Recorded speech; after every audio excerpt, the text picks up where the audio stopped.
Et si je te disais qu'à chaque fois que tu te laves le visage, tu pourrais être en train d'activer un ancien rituel de purification spirituelle sans même le savoir? Et si ce geste si banal, si quotidien, si silencieux, était en réalité une clé ouvrant des portails invisibles? Arrête-toi un instant et réfléchis. Combien de fois t'es-tu approché du miroir le matin, le visage encore endormi, l'eau coulant sur tes mains, sans rien ressentir? Aucune pensée, aucune intention, juste la routine. Et pourtant, il y a quelque chose là, quelque chose qu'on ne t'a jamais raconté.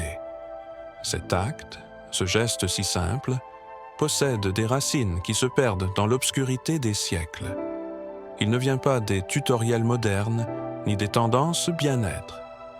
Il prend naissance dans la sagesse oubliée de ceux qui savaient lire les symboles de l'univers, de ceux qui comprenaient que le quotidien, lorsqu'il est fait avec conscience, devient sacré.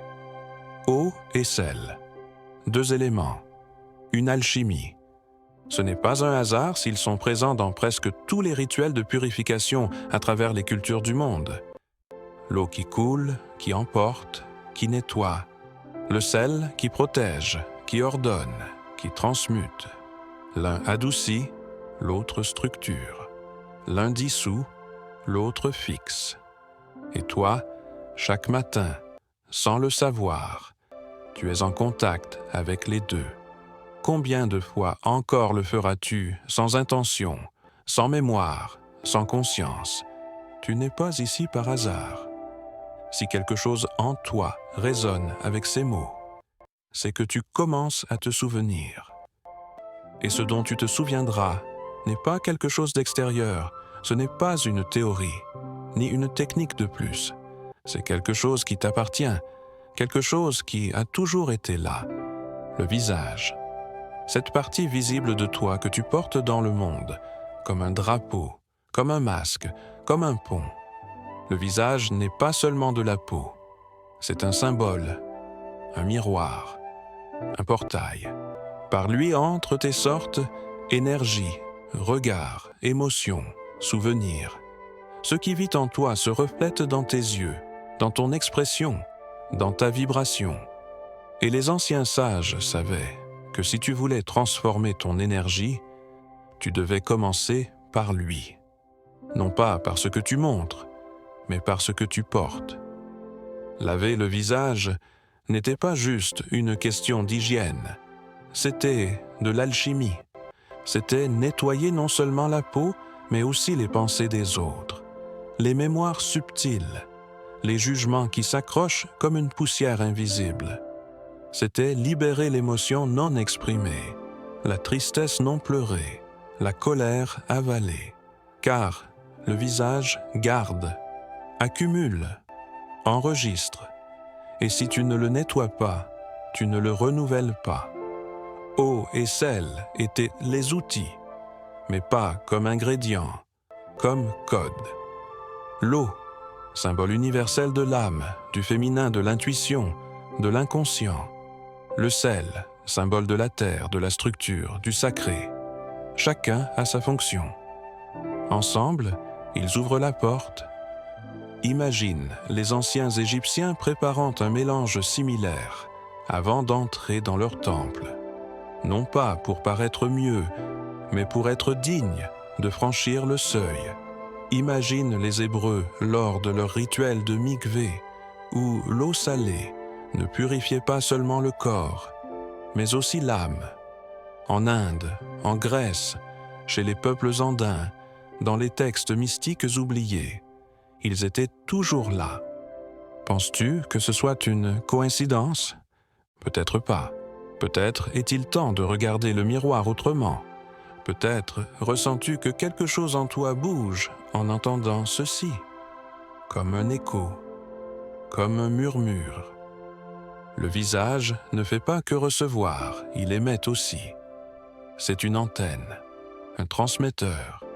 Et comme toute antenne, il a besoin d'être calibré. Combien d'émotions as-tu retenues derrière un sourire forcé? Combien de gestes ne sont plus les tiens, mais ceux de ton entourage, de ton histoire, de tes masques. Combien de fois t'es-tu regardé sans vraiment te reconnaître? C'est cela, la poussière de l'âme. Et c'est pour cela que, lorsque l'eau touche ta peau avec intention, lorsque le sel dissout ce qui ne t'appartient plus, quelque chose s'aligne, quelque chose revient. C'est comme si chaque goutte était une note accordant ton instrument, comme si chaque caresse humide réactivait un circuit endormi. Tu n'as pas besoin d'y croire, tu as juste besoin de le sentir.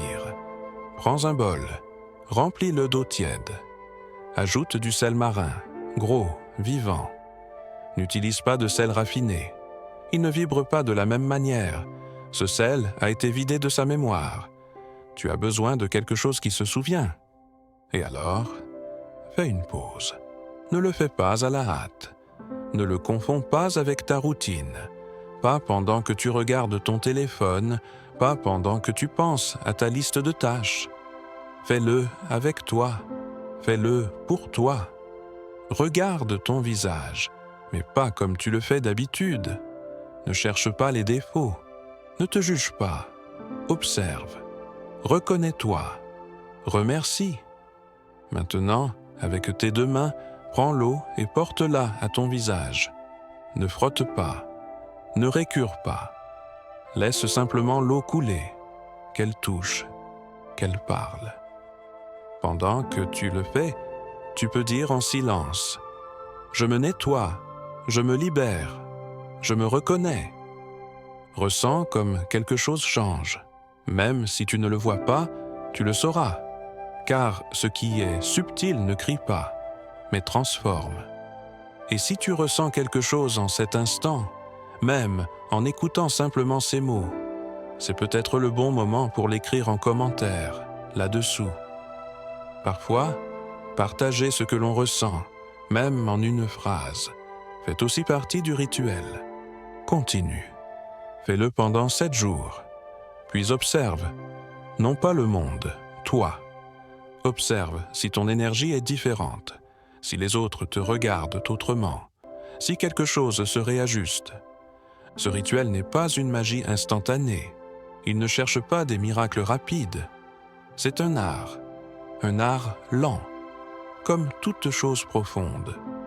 Les anciens le savaient, c'est pourquoi ils le répétaient, jour après jour. Non pas pour obtenir quelque chose, mais pour préserver le sacré. Et si, en ce moment même, tu songes à remettre cela plus tard, demande-toi, combien de fois encore vas-tu ignorer l'appel? Car ce que tu entends ne vient pas de l'extérieur. Ce n'est pas moi qui te le dis. C'est ta mémoire énergétique qui s'éveille. C'est ton corps qui parle. C'est ton âme qui demande de l'espace. Et si tu as encore des doutes, souviens-toi simplement de ceci. Le visage que tu montres au monde n'est pas toujours celui qui habite en toi. Mais il peut le devenir. Si tu le nettoies, si tu le libères, si tu t'en souviens, eau et sel. Si simple, si profond. Fais-le chaque matin et observe. Et si un jour tu oublies pourquoi tu as commencé, reviens à cette vidéo. Écoute-la de nouveau. Non pas parce que tu ne l'as pas comprise, mais parce que tu as besoin de t'en souvenir. Car c'est ce que nous sommes. Oubli et souvenir, ombre et lumière, sel et eau. Et le visage. Le visage est le lieu où tout cela se rencontre. Et peut-être, durant ces jours où tu commenceras ce rituel, tu commenceras à remarquer de petits détails. Je ne parle pas de miracles spectaculaires. Je parle de sensations. Peut-être que ta respiration devient plus profonde. Peut-être que tes rêves commencent à contenir des messages. Peut-être que tu ressens simplement, qu'en touchant ton visage avec de l'eau et du sel, quelque chose d'invisible te répond. C'est le chant, ton chant énergétique qui se réajuste, comme un instrument qui aurait été désaccordé trop longtemps et qui retrouve soudain sa note originelle. Car oui, il existe une fréquence originelle, un ton pur de ton être, Pas celui que tu as appris, ni celui que tu as imité. Le tien, celui que tu as oublié. Et ton visage en est la carte. Et cette carte contient d'anciennes lignes, des routes énergétiques que les sages savaient lire. Les taoïstes le savaient. Chaque partie du visage est connectée à un organe, à une émotion, à un archétype. Le front est la pensée, les joues, la vitalité, la bouche, l'expression, les yeux, l'âme. Mais quand l'énergie se bloque, quand il n'y a pas de nettoyage, cette carte se brouille. Le visage s'éteint, non à cause de l'âge, mais à cause du poids. Porter ce qui ne t'appartient pas est une manière de te perdre. Et laver ton visage avec de l'eau et du sel, c'est un acte de retour à toi. Un nettoyage physique, oui, mais aussi émotionnel, mental, spirituel. Comme si, avec chaque caresse humide, tu disais « Cela ne m'appartient pas, cela ne me définit plus ». Et là, quelque chose de merveilleux se produit. Ton chant commence à dire au monde qui tu es réellement. Et le monde répond. Des personnes s'éloignent, oui. Des situations s'effondrent aussi. Mais d'autres choses arrivent. Des personnes qui résonnent avec ta nouvelle vibration. Des circonstances qui semblent des coïncidences, mais qui ne le sont pas. Parce qu'en nettoyant ton visage, tu ajustes ton signal. L'univers entend la vibration, pas les mots. C'est pourquoi ce rituel, même s'il paraît insignifiant, peut être un acte de création. Et tu n'as pas besoin d'avoir été initié à une tradition. Tu n'as pas besoin de titres, ni de connaissances ésotériques. Tu as juste besoin d'intention, de présence, d'un engagement envers toi-même. Tu penses peut-être, et si j'oublie de le faire? Et si je le fais sans envie? Alors, respire. Il ne s'agit pas de perfection. Il s'agit de présence. Si un jour tu oublies, reprends le lendemain. Si un jour tu ne ressens rien, fais-le quand même, parce que tu es en train de semer. Et les graines invisibles fleurissent aussi. Fais de l'eau et du sel ton moment de rencontre. Pas avec quelque chose d'extérieur, avec toi. Et si un jour, en touchant ton visage, tu sens que quelque chose se brise en toi, qu'un vieux nœud se défait, qu'une émotion cachée refait surface, laisse faire. L'eau saura l'emporter. Le sel saura la contenir. Toi, permets simplement. Souviens-toi que le sacré ne crie pas, il murmure. Et ces murmures arrivent parfois dans le silence après un geste simple, comme celui-ci. Tu te demandes peut-être aussi, quel est le meilleur moment de la journée pour ce rituel? Le matin est idéal, car le visage se réveille chargé des mémoires du rêve, d'énergies accumulées. Mais le soir a aussi son pouvoir, surtout si la journée a été dense, si tu as été exposé à des émotions fortes, si tu sens que tu portes quelque chose que tu ne peux nommer. C'est là que l'eau salée devient un remède sans ordonnance, un remède qui ne s'achète pas, un remède que tu portes en toi. Et si tu fais ce rituel plusieurs jours, tu pourrais commencer à remarquer un autre phénomène. Ta relation avec le miroir change. Tu cesses de chercher des défauts. Tu cesses de t'examiner. Et tu commences à te voir. Voir avec l'âme. Pas avec le jugement. Pas avec la comparaison. Avec le cœur. Et à cet instant, tu pourrais ressentir quelque chose d'indescriptible. Une présence. Une certitude. Comme si, enfin, quelqu'un était rentré à la maison. C'est toi. Et ici, à ce moment précis du chemin, le rituel devient plus qu'une habitude. Il devient un espace de reconnexion. Un pont entre ton monde intérieur et l'extérieur. Certains appellent cela l'alignement. D'autres, la cohérence. Peu importe le nom. Ce qui compte, c'est ce que tu ressens. Et si l'une de ces paroles a résonné en toi, si quelque chose s'est déplacé en toi, écris-le, partage-le, pas pour être validé, mais pour vibrer. Car lorsque l'un se souvient, il aide les autres à se souvenir aussi. Et c'est cela, le véritable réseau spirituel. Maintenant, si tu veux aller plus loin, tu peux ajouter des éléments au rituel. Par exemple, avant de porter l'eau à ton visage, tu peux dire une affirmation. Mais pas n'importe quelle phrase. Choisis-en une qui vibre avec toi. Une que tu ressens comme vraie. Voici quelques suggestions. Mon visage est le miroir de mon âme libre. Je reviens encore une fois à mon centre. Ce qui ne m'appartient pas se dissout. Je suis le gardien de mon temple. Dis-la à voix basse, ou murmure-la dans ton cœur. L'eau écoute, le sel garde la mémoire.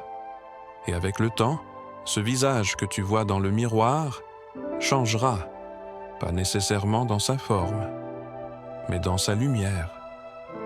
La lumière ne se maquille pas, elle se révèle. Et c'est ça, la véritable alchimie. Ce n'est pas changer le monde, c'est changer ta vibration, pour que le monde commence à la refléter.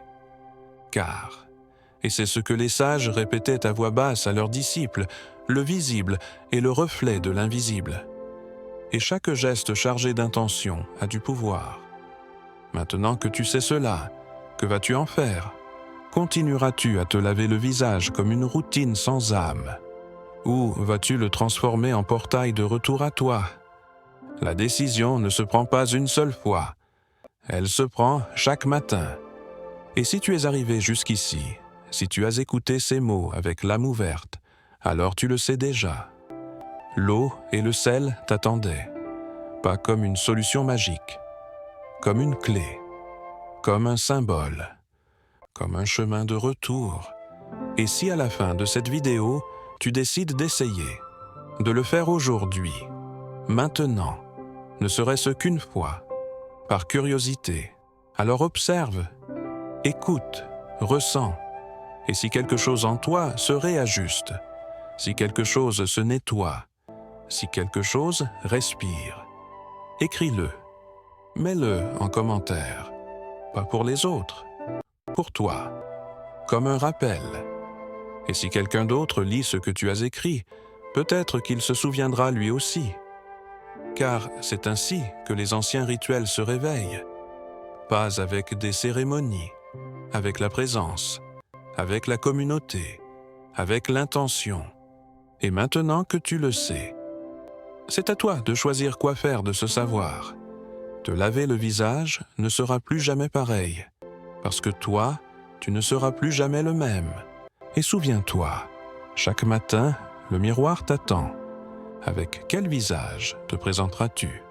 Celui hérité du bruit ou celui que tu choisis de créer dans la conscience? Que l'eau et le sel t'accompagnent, toujours.